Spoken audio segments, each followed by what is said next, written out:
Welcome to F4 Talks. With me is our old friend Josef Olmert. Few people know the Middle East better than him. Few people know Israel better than him. He fought in the Yom Kippur War. He's had an illustrious career in both politics, policy, and indeed now academia. Josef, welcome. Thank you so much, Atul, as always. Well, Josef, we should all be singing Kumbaya. There is peace. The hostages have returned. Donald Trump should get the Nobel Prize, and maybe even Bibi Netanyahu. What do you say? Kumbaya, hanky-dory, all this is, it's the Middle East. Look, to start with, this is a ceasefire agreement. Let's be honest about that. There's nothing about peace in the Middle East, maybe a peace in Gaza, if at all, but not in the Middle East altogether. I don't think that Mr. Trump got the permission of Iran for this statement or for any other jihadist, anti-Israel, anti-American force. But look, what happened really was that the team of Trump, the Trump team, really found the right time, and I have to emphasize this point, of putting pressure at the same time on both Israel and Hamas. Why? How it happened? What happened? Netanyahu, and I should say it regrettably, put himself in a very narrow corner. Because he really was staying in the international arena with no options. The only option was to be the friend of Donald Trump. And Donald Trump understands it. He knows exactly the level of dependence that Netanyahu developed on him, beyond the dependence of Israel on some elements of arms supply from the US, but the personal political dependence of Netanyahu on him. But that was not enough to achieve the deal. You had to do something with the other side. And I think that there is something that happened there, two things that we don't pay enough attention to. First of all, he came to the Qataris, Trump, in a clever way and told them, look, I'm giving you now guarantee about the future for your security. What do you give me back? He never gives free meals to anyone. We know that. The Qataris gave him back the promise to once and for all put pressure effectively on Hamas.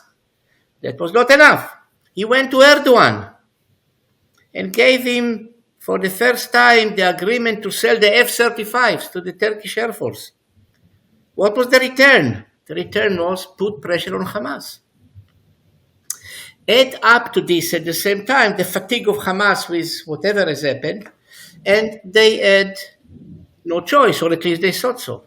So the timing here was very significant. And in diplomacy, timing is at least 50% of everything. It's what I remember quoting in my doctorate, something that Churchill wrote at the time about the relationship between Great Britain at that time, 1941, and Turkey, the Middle East as well.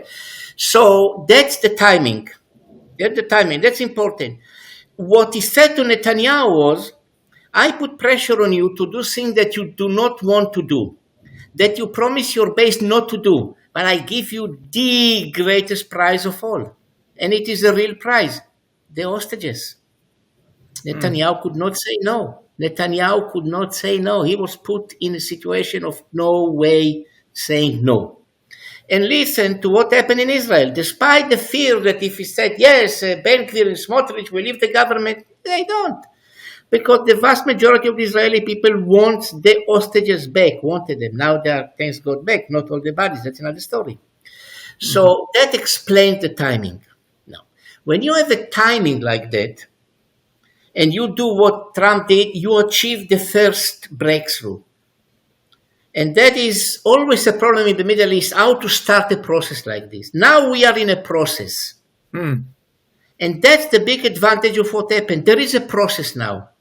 And it is a problem for both Hamas and Netanyahu and Israel to get out of the process. Because then again, they might be under the same terrible pressure that were before. So that's the great achievement as of now, that there is a process. What will happen remains to be seen. Well, you will ask me questions, I'm sure, about the specifics. And I will tell you. Now, am I euphoric only because of the hostages back. I see.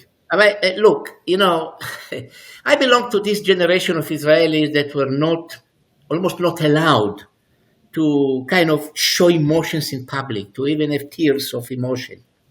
Because the old Israel, it wasn't about the macho culture, it was about the idea to show that the new Jewish spirit after the Holocaust is of the strong, fighting warriors who are going to the battlefield, they are enduring whatever happens and then move on.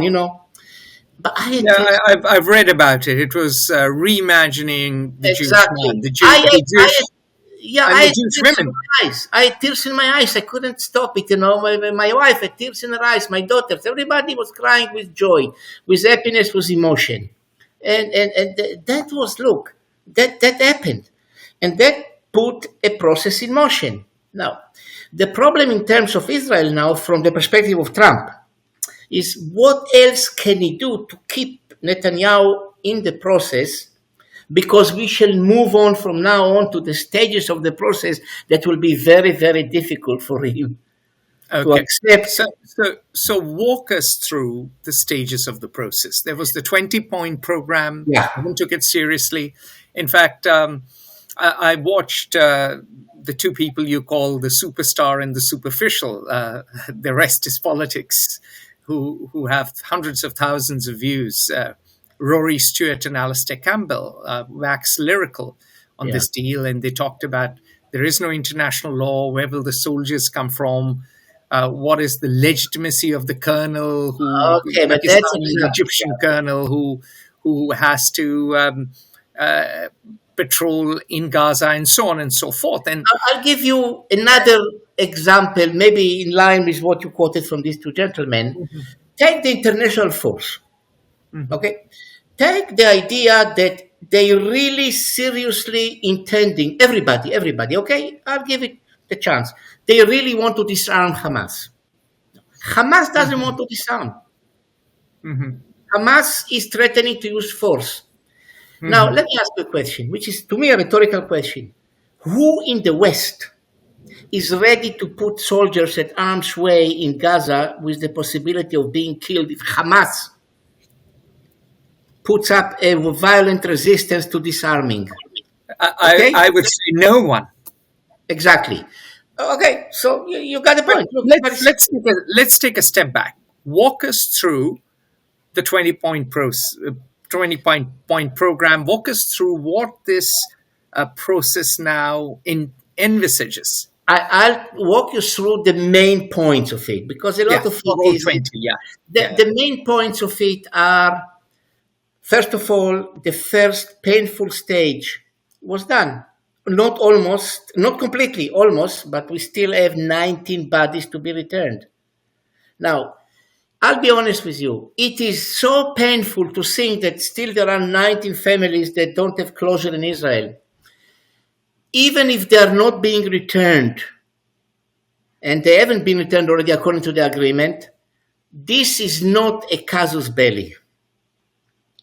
So I can see temporary setbacks or so, but that is not going to be the breaking point. The breaking points are going to be, first of all, what is already happening, who is taking control of the territories that the IDF already evacuated. And the news from Gaza are not good. You saw the pictures of Hamas people executing people in the streets. They talk about 300 executions already. Maybe exaggerated or not, but that's the reports. These are the reports. And I am not confident this is the right number. Maybe more, maybe less, but a lot of people. Today, just before I came to be interviewed by you, and I prepared myself, you can imagine, I read a report saying that Hamas already took over that amount of weapons that was somehow under their control, or not at all under their control, and now they're controlling it, in territories evacuated by the IDF, apparently from local elements, clans, militias that were trying to put up a resistance to Hamas and were defeated. And they will be defeated along the road. There's no question about that. So, just to stop there, since you've mentioned it, Rory Stewart and many others say that these armed groups fighting Hamas are basically criminal elements armed by Israel. That Do you agree? look, Hamas are criminals. These are No, criminals. the others fighting Hamas as well. They're just basically criminal gangs. Some of them may be criminals. I don't know how these two Yeah. gentlemen know from wherever that these are criminals. No, this is, look, the tribal society of Gaza is very significant. People don't realize it. For example, Rafah is not under the control of Hamas because Rafah is under control of such elements, the clans, the big clans. So it has to do with Palestinian society and the tribal element of it, the clannish element of it, and the loyalties and so on. And so if there are criminal elements among them, I would imagine there are some, but that's not the point here. The point really is that Hamas is better organized. The point, as I understand, and correct me if my understanding is wrong, is between Hamas, which is an offshoot of the Muslim Brotherhood in Egypt and has an Islamic ideology and therefore tries to unify Palestinians under an political Islam banner. So it's an Islamist terrorist organization, and the traditional clans that have more of the identity, tribe, clan-based power structure. Yes, but they're very good Muslims. All of them are Understood. very good Muslims. That's not the point. The point is a power play. Political Islam. It's political Islam versus Exactly, the clans. over control. Look, even Yeah. when Mr. Sisi in Egypt goes after the Muslim Brotherhood, he is a good Muslim. It's Yes. just who is controlling, you know. Yeah, but that is there. It is the military versus political Islam. Two Put it different this way, types of. I Yeah. will go along with it. Okay, so that's one problem. When will the point come in time that the Israelis would say, "Look, what's going on? So much time is already passed, and Hamas is taking over those territories," which brings it to the second point of disarming Hamas. That should be the next step, and that we talked about it already. I mean, we talked about that. But let's see what is the international force also. Whom will there be there? Turkey will be there. Is it good for Israel? Pakistan may be there. Well, remember, by the way, the Pakistanis were the ones in Somalia in 1992, 1993, before what happened, the Black Hawk incident and all that. Yeah. So this is the next problem. Yeah. But the real problem here about international participation is, and I'll give it from the Israeli perspective. Look, the Israelis have very, very bad experience with international forces. Look, UNIFIL in South Lebanon. So this force is not supposed to be under UN. Explain to our viewers, explain to our listeners. Yeah, UNIFIL. About South Lebanon. Just give them a very quick introduction. Very quick. International force was placed in Lebanon already in 1978 and did not prevent the wars between Hezbollah and Israel and the arming of Hezbollah and the creation of all these problems. So, they were not doing their job. And as we know now, after the Israelis defeated Hezbollah, that a mile away, a kilometer away from a position of the UNIFIL force, Hezbollah was having a huge base. And they did not see, they did not know. Okay, look. The problem really is that if Hamas is attacking the international force, it's not like if, God forbid, there is a problem between Israelis and Italian soldiers or Turkish soldiers or whatever. In 1988, I was going to Dublin to talk to the Irish army about Dermot. Dermot was an Irish soldier that was killed in UNIFIL at that time by the IDF in an incident. And I was kind of unofficially negotiating with the Irish army about how to settle this problem. It was settled in the end with compensation, as it should have been. Just give you an example. So, but beyond that, there is another element about the international force. Beyond having, say, people on the ground, okay? What is the politics of all that? Where is the political agreement between all these elements beyond just the military side of their presence? Well, what do they want to achieve politically, as opposed to what Israel wants to achieve or not? And about Israel, I can give you an answer already now. When Netanyahu did not go to Sharm el-Sheikh, he told you, this is the limit of what I'm ready to do politically. I'm not going to go to a place where they will tell me to establish a Palestinian state. You ask me, he made a terrible mistake. use your oratorial skills, which he still possesses to a large extent, come in front of them and give some vision. Okay, you don't like this? Here is my suggestion. So all this international element. And then, of course, another step along the road, de-radicalization of Hamas. You know, what are you going to do about that? Will they have the courage to close down any institution run by UNRWA? Atul, what do you think? Will they do that? UNRWA is United Nations Refugees Agency. That Israel blames for indoctrinating Palestinians for jihadism in its schools, which there is ample evidence to substantiate this. Will they do that? I don't believe. What does it mean to de-radicalize Hamas? Will the Saudis and, will the UAE send 5,000 teachers from the UAE to Gaza to teach them the curriculum that they teach in the UAE, which is definitely much different, much different. Let's be honest about that. And we should say it as Israelis. It's much different. And nobody will do that. How are they going to de-radicalize? So, and also Hamas now is not what it was. It is not a centralized organization anymore. It is lots of local commanders have lots of power. And they are deeply indoctrinated. So it is unlikely that they will go along and say, no, we will now change the education. We will now. Well, but that's exactly. So that's my point, And of course, then it comes to the reconstruction of the Gaza Strip. I mean, apparently that'll cost $50 billion because the $50 billion. Buildings. You're so optimistic. It will cost much more, and who would give the money? Okay.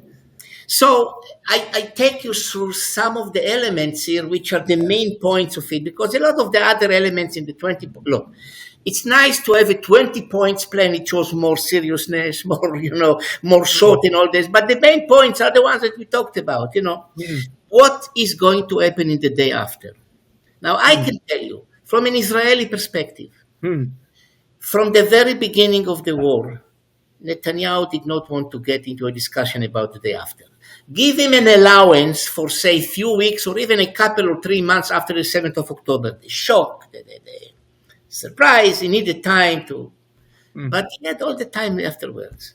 And why would he do now something that he didn't do until now? That will be the real test of how much Trump can really rein in, should say, on Netanyahu. But even Trump, he doesn't have a problem to rein in on Netanyahu, by the way, because there is no bipartisan support for Israel anymore in the US. That's unfortunate. The Democrats will not tell Trump, don't put pressure on Israel.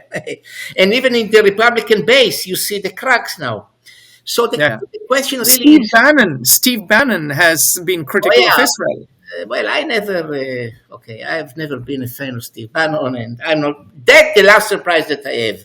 But what is important is that forget the Democrats who think Israel is committing genocide, especially the younger Democrats. Absolutely right. The Republican base is veering away gradually, slowly, and Trump, Trump has no problems putting pressure on Netanyahu. The question really is whether Trump really and these people want to have a situation whereby Hamas is still there. I mean, So the question really is how much pressure Netanyahu will be under from Trump. And Netanyahu needs Trump to win the next elections, if indeed he has any chance of winning them. So he's very vulnerable. But what about the other side? So just hold fire. Just let's take a step back. So the actors are Hamas, of course. They control Gaza, and they are increasingly popular in the West Bank. Mahmoud Abbas doesn't really matter. The head of the Palestinian Authority, he's aging. The authority is dysfunctional. So there we go. Then, of course, you have Bibi Netanyahu, who's prime minister in a coalition government with Smotrich and Ben-Gvir. And he's under pressure internally from these two gentlemen to have a very hawkish policy. So that is another fault line. Then, of course, there is Donald Trump, who is exerting pressure on the Israelis, particularly Bibi Netanyahu, to end the violence or to continue the ceasefire. So, given these different characters and different pressures, what happens now? Does everyone now start preparing for the next round? No, This is just a they pause? already are preparing right now as we talk. They already are preparing. There's no question about So that. everyone is preparing, the Israelis as well as Hamas. Exactly. Everyone is preparing, and time factor is important. Look, there was a problem about this agreement because on the one end there was no choice but to do it so quick. You Understood. know, and shock and awe, whatever you call it. Yeah, shock On the and awe. but on the other end, it was too quick. Because, for example, what I told you about the IDF already left areas and Hamas entered there. If they had more time, maybe they would have had already forces ready to enter these territories alongside the IDF leaving them. For example, just an example. So, look, the weakness of all this is that beyond the effectiveness of as I started my talk with you, beyond the effectiveness of the pressure that brought about this stage, which is very significant because we are in a process, and I say it. What else can be effective now to put pressure, say, on Hamas? Let's start with them. What will be effective to put pressure on them? What can you tell them to put pressure on them? You tell them the pressure is that you leave or what? If this is an international element, including Turkey and other countries, I don't see the final destruction of Hamas so easily happening. And even though Trump today even threatened again using hell and all that, okay, look. Then, okay, what is the effect? The Israelis have already unleashed hell on Gaza, and that hasn't destroyed Hamas. Well, it definitely decimated Hamas to a large extent, but not totally destroyed. Of course not totally. We see it now in the streets. Yeah. Then again, with all the dependence, as I said myself, of Netanyahu on Trump, what's the limit of it?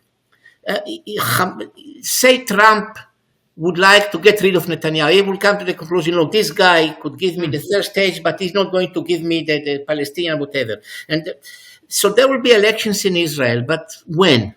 What will be in between? And the time factor is very important. Look, the elections are supposed to be in November of 2026, a year from now, 13 months from now.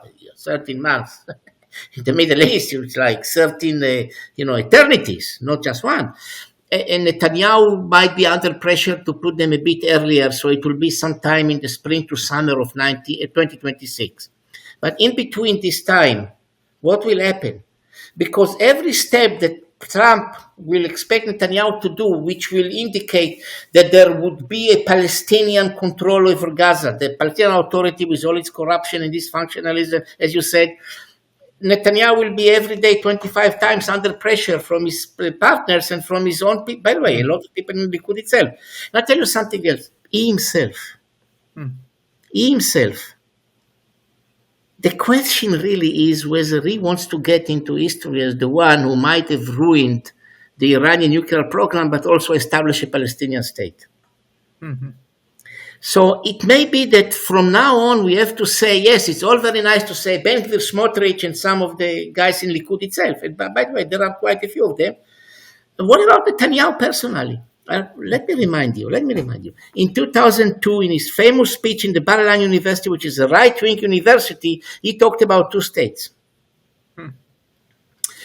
He was ready to give Hebron away to Arafat in 1997 after the famous Hashmonian Tunnel riots. At that time, he agreed to follow the Oslo Accords when he was elected in 1996. So he made concessions in the past. Now it seems that he's not ready to do it. Is it only because of pressures on him, or is it also because of his own ideas about how he wants to get back to history? So I therefore asking myself, and I don't know what the answer is, what else? He certainly would like a pardon, and Donald Trump even suggested he get a pardon. Which, by the way, now he killed the idea that will be a pardon. He killed it. because Trump is Trump, and somebody told him say this, he said it, and then So So poor Bibi does not get a pardon. well, apparently not. But look, he hasn't yet been judged, so there can't be a pardon. I mean, unless the president, he can't do anything other than pardon him after there is a conviction, not before. But look, so I ask myself the question really: what else can Trump do in order to convince Bibi to move along politically? I don't see it happening unless somehow he will be convinced, Bibi, by God knows what way, to have a unity government with Yair Lapid, with Benny Gantz, with Lieberman. I don't know if they will agree to this, but say, rather than Ben-Gvir and Smotrich. Because, okay, the hostages are back. And Netanyahu says, I promise you to bring them back, they're back. I promise you to destroy Hamas, but they're almost destroyed. I didn't promise you to establish a Palestinian state, so the next stage, therefore, depends on the effectiveness of the pressure that will be simultaneously be brought to bear on Hamas on the one hand and the Israelis on the other end. And that's a very delicate art of diplomacy that I don't think that the art of the deal of Trump covered it in his book or whatever. That's a little bit more complicated. You can compliment Witkoff and all the rest of them. But they also operate in an area in which the options are limited. Now, I always say, look, for Israel, the options about the Palestinians are not between good and better, are between bad and worse. So, therefore, when there is no choice, the only choice is to take the PA again, the Palestinian Authority.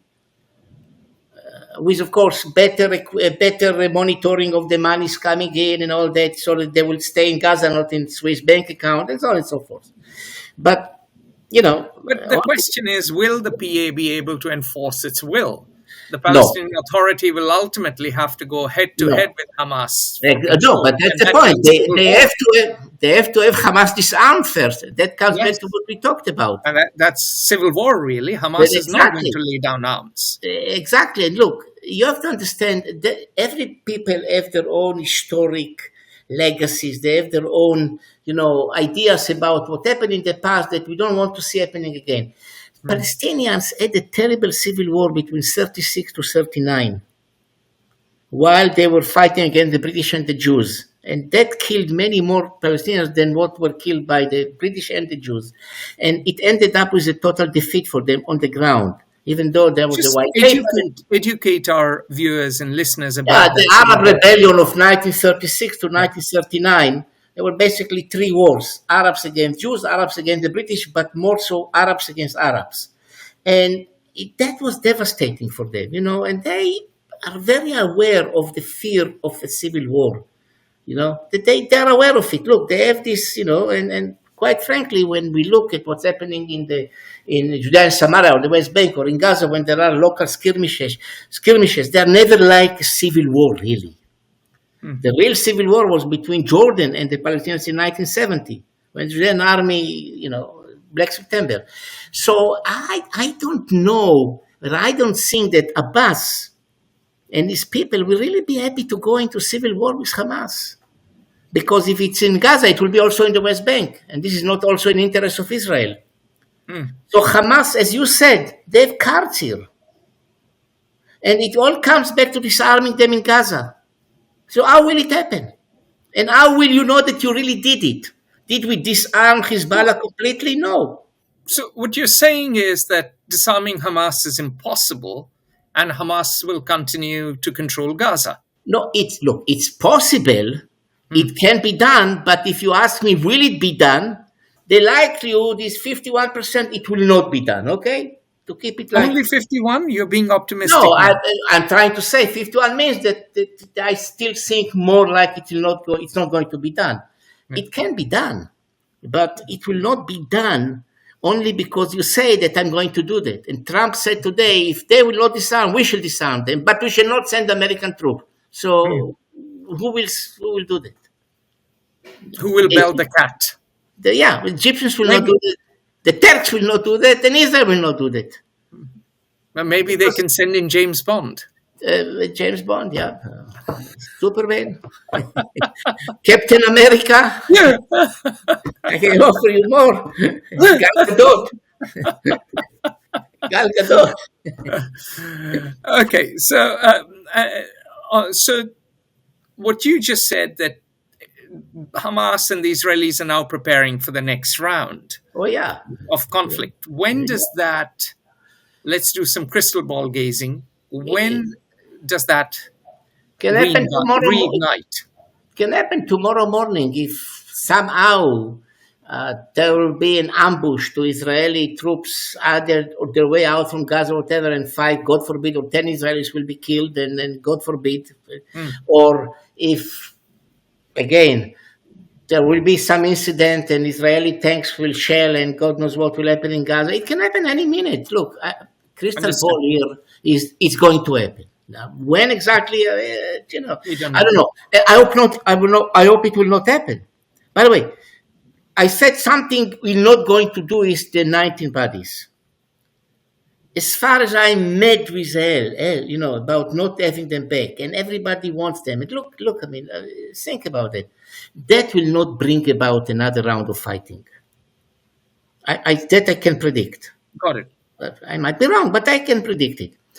And I don't see that Netanyahu wants now another round of fighting. Netanyahu is a very careful, by the way, politician. He is now weighing the situation. He's looking at the situation. He's reading polls that these people are doing, quietly, and very deep polls. He knows how to read. And let's be honest here. Yeah.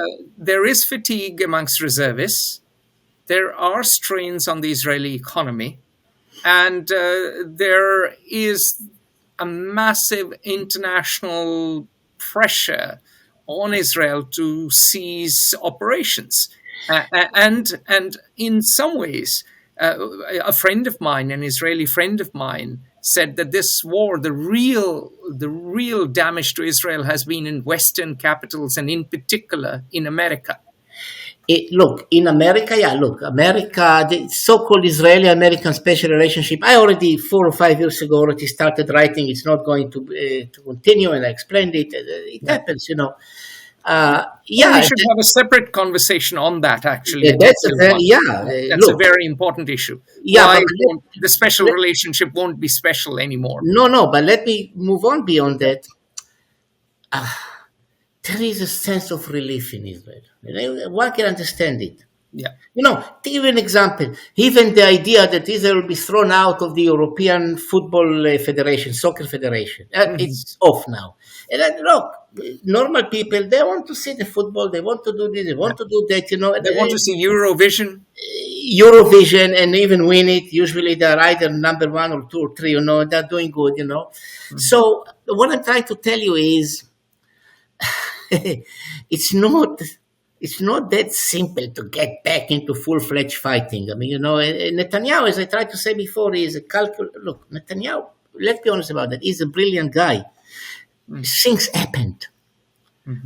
Politically to him, personally to him, the trial and all that.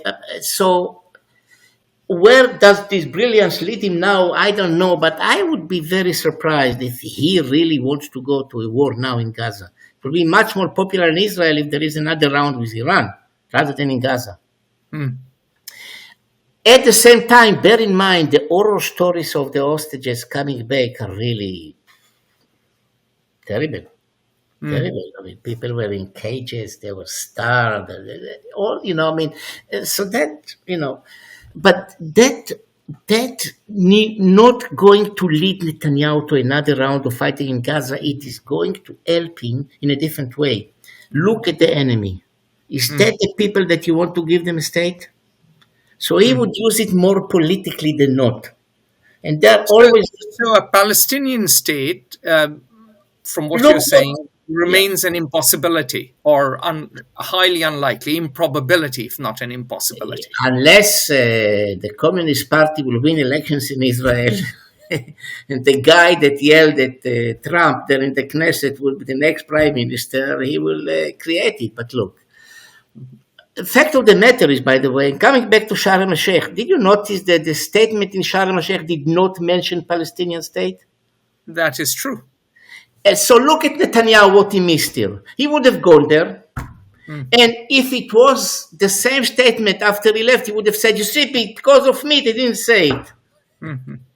But he did not want to go, not because of Ben Gvir, not because of Smotrich, not because of the ultra-Orthodox. The ultra-Orthodox said we didn't put any pressure on him. He did not want to go because he did not want to participate in a process that is based on the idea that Hamas is where it is now, that there will be international administration and then Palestinian type administration, and all this would lead to a Palestinian state. Mm-hmm. That's why I personally am very sad about that. I wanted him to go there with Trump. I heard the story that Erdogan called and said, "I'm not coming." Sisi personally, in his own voice, invited him. Netanyahu. He should have gone, but okay. Look,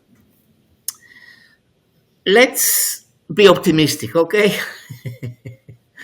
So, to be pessimistic is to be typical Middle Eastern observer. To be optimistic is to be, but the truth of the matter is, if you American. If you ask me rationally, I'm not optimistic. I am still ecstatically happy to see the hostages, the families. I even met some members of families and all this, but beyond that, I'm not really optimistic. I see the pitfalls along the road are huge. And the last point about that is, what really may be the interest of Trump in 3 months' time? In the meantime, there is Venezuela. There is Ukraine. I don't know what else. In 3 months' time, he would still be there's also Portland and Chicago. Let alone. That's American politics. I don't even want to get into this. So in 3 months' time, he might be still claimant to the next Nobel Peace Prize, but for God knows what else. So it also, look, you will have to find the right point in time, to do that. If I'm Hamas, and I'm not, as you know, if they're really clever, what they have to do now is not to do. From their perspective, don't do anything, because if something happens, you can blame the Israelis. The Israelis are clever.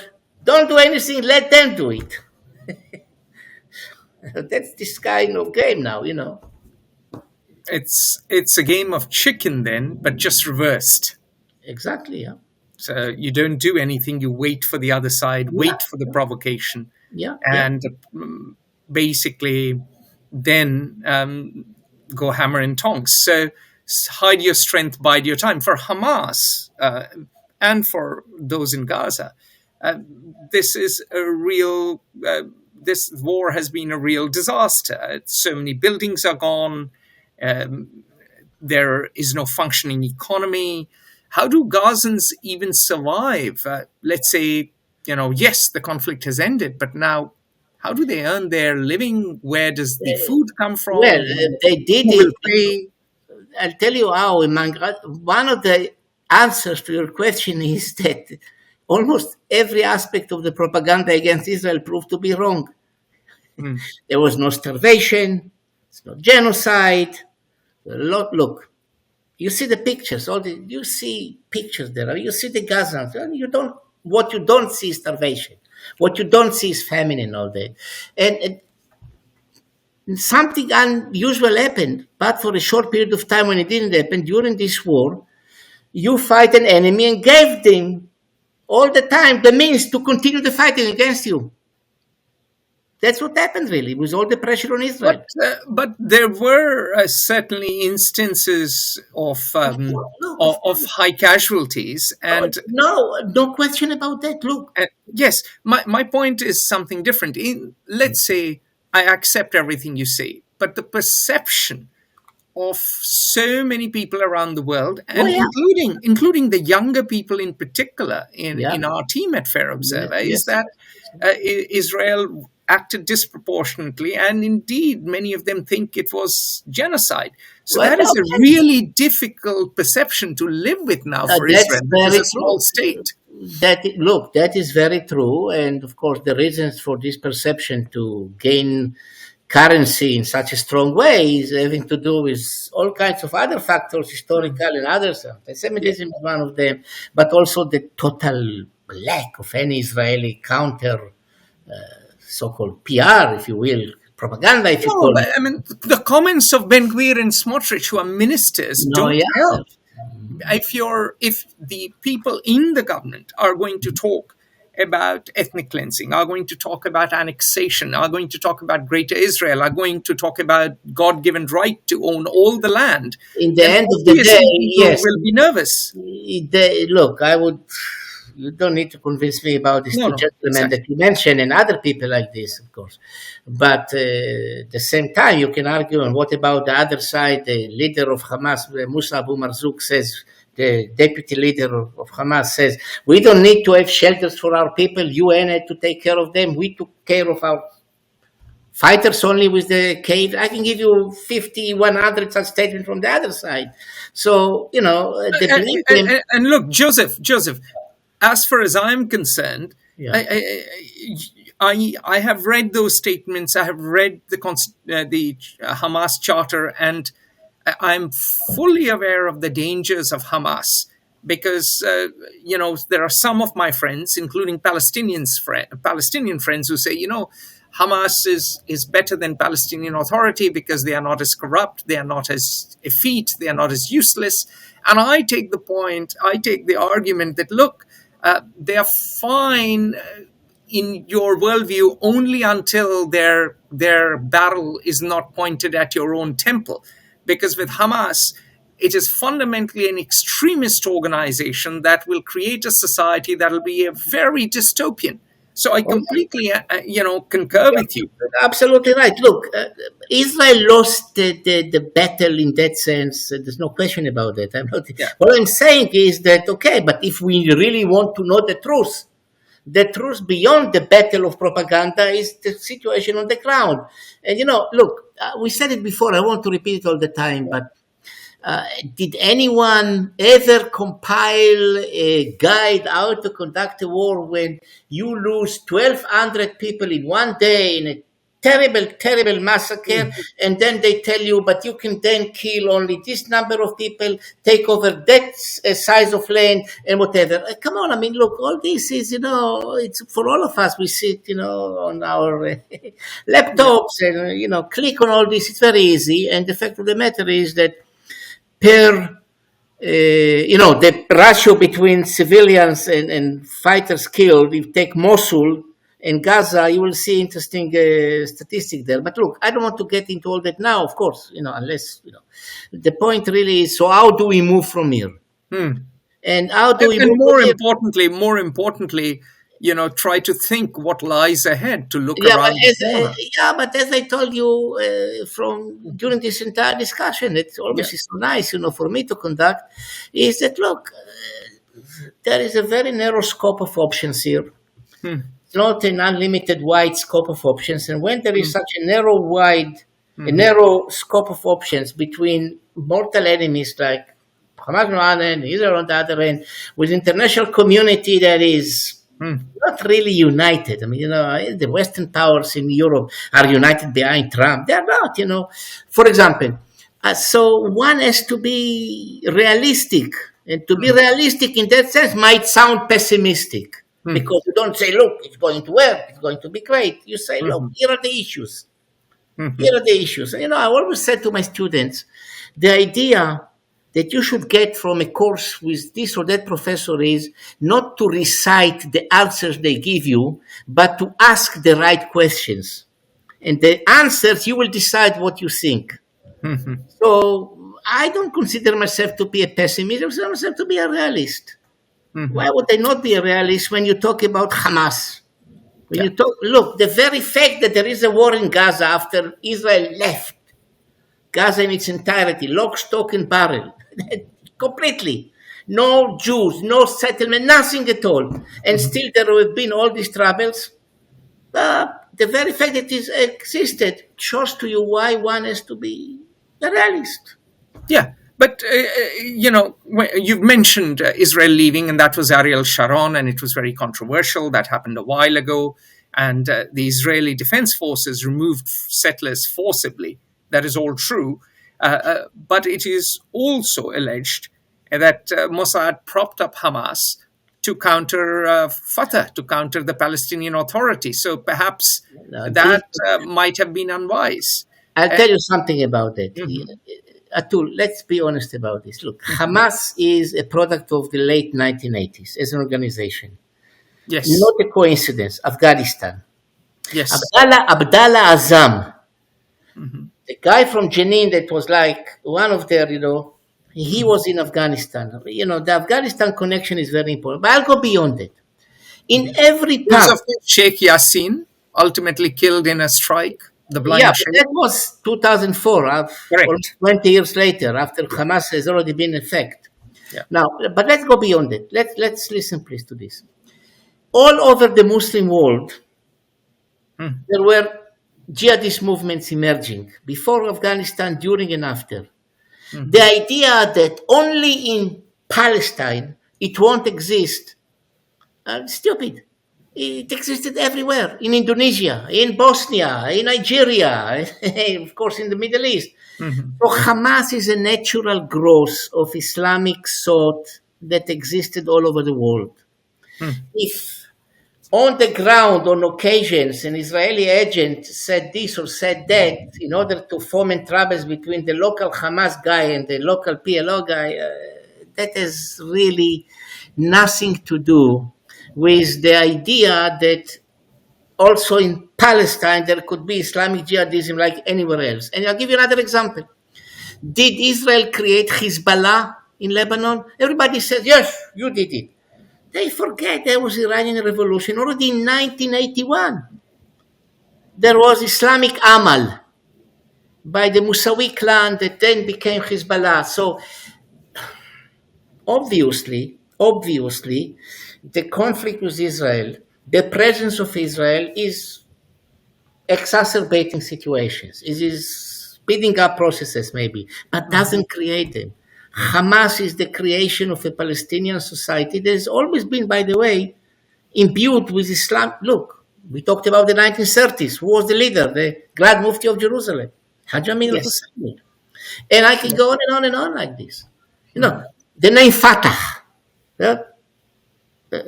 in Arabic, victory. No, Fatah is Islamic occupation. Fatah. The real name should have been Hataf, the Front for the Liberation of Palestine, but they changed it, turned it around. Take another, maybe little example that you can argue. There were brigades of the PLO army that got names. One of them was given the name Al-Qadisiyah. Al-Qadisiyah? It's the battle when the Muslims from Iraq invaded Iran. What does it have to do with Palestine? So look, the religious element here is so strong from the very beginning. And, since we are serious people, surely you are, I don't know, but you are. You're much more serious than me. You are. No, you run an operation being read by millions of people, so I'm told. So look, no, not millions. Hundreds of thousands. It will be millions. It will be millions. True. Yeah, hopefully, fingers crossed, Joseph. Yeah, so look, it will be millions. So look, arguments like Israel created Hamas, this is really not serious. It's almost, it's even belittling the Palestinians. It's like patronizing them. You are not capable of behaving like other Muslims and establish your own expression. This is the Muslim Brotherhood. As you yourself said, the Muslim Brotherhood didn't need Israel to. By the way, they sent a battalion of volunteers to fight in the 1948 war from Egypt. They fought around the Bethlehem, Jerusalem area. So what's new about it? So the religious element here is very significant. And therefore, people say you can't destroy an ideology. You can't. What you can do is to destroy the tools that this ideology uses to promote itself. And even that was not fully achieved in this war in Gaza. So, on that note, I know you have a speech to give. Thank you very much for your time. My pleasure always. We wait with cautious optimism for the ceasefire to stick. With sober realism. But we anticipate with sober realism that something's got to give. We hope so. We hope so. We hope so. Take care. All right. All the best, Joseph. Thank you. Thank you. Bye-bye. Bye. Bye. Join the conversation at Fair Observer and subscribe to our YouTube channel.